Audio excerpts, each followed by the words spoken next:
दोस्तों नमस्कार, मैं निखिल। चुनाव आयोग या सरकार का नया महकमा, क्या राहुल गांधी ने सही कहा था कि भाजपा संविधान बदल देगी? क्या सुप्रीम कोर्ट के फैसले ऐसे ही बदले जाएंगे?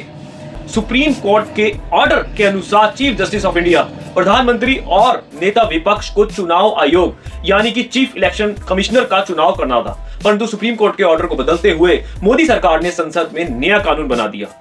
क्या ऐसे ही सुप्रीम कोर्ट के ऑर्डर्स को बदला जाएगा?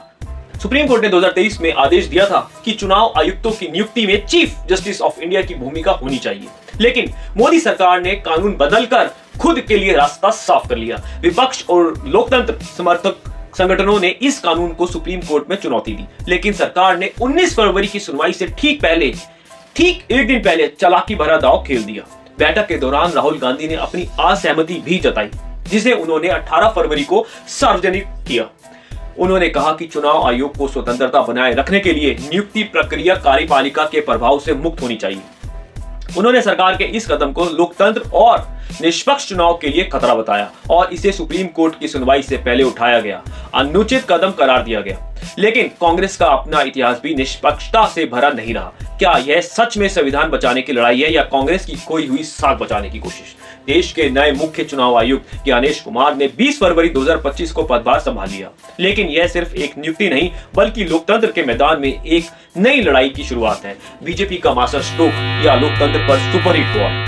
प्रधानमंत्री मोदी, गृह मंत्री अमित शाह और विपक्ष के नेता राहुल गांधी की मौजूदगी में 17 फरवरी को यह फैसला हुआ, लेकिन विपक्ष का दावा है कि एक तरफा फैसला था जिसमें उनकी असहमति को दरकिनार कर दिया गया। राहुल गांधी ने इस चुनाव आयोग की स्वतंत्रता पर हमला बताया, वहीं बीजेपी का कहना है कि यह सब कानून के तहत हुआ। सवाल उठता है, क्या यह कानून निष्पक्ष चुनाव की गारंटी देता है या सरकार को चुनाव आयोग का बॉस बना देता है? ज्ञानेश कुमार 1988 बैच के आईएएस अधिकारी जिनकी छवि एक मजबूत प्रशासक की रही है, वे अनुच्छेद 370 हटाने की प्रक्रिया से लेकर अयोध्या राम मंदिर ट्रस्ट तक अहम भूमिका निभा चुके हैं। सहकारिता मंत्रालय में अमित शाह के करीबी रहे और अब चुनाव आयोग की कमान संभाल रहे हैं। क्या यह महज संयोग है या सरकार की सुनियोजित रणनीति? अब आगे क्या? सुप्रीम कोर्ट में इस कानून पर सुनवाई जारी है। सवाल यह है कि क्या अदालत सरकार के इस कदम को पलटेगी या फिर आने वाले चुनाव में एक नया खेल देखने को मिलेगा? एक बात तो तय है, चुनाव अब सिर्फ बैलेट पर नहीं बल्कि न्यायपालिका और राजनीति के गलियारों में भी लड़ा जाएगा। तो यह लोकतंत्र की मजबूती है या one nation one election one party का आगाज है? क्या सचमुच भारतीय जनता पार्टी इस देश में एक ही पार्टी रह जाएगी जिस हिसाब से वो सुप्रीम कोर्ट के ऑर्डर्स को बदल रही है? अब ये दोस्तों आपको सोचना है और सोच समझ के हमें कमेंट में लिखना है कि क्या भारतीय जनता पार्टी ही एकमात्र पार्टी रह जाना चाहती है इस देश के अंदर और पूरा का पूरा विपक्ष सारा खत्म हो जाएगा? ये आप देखिए।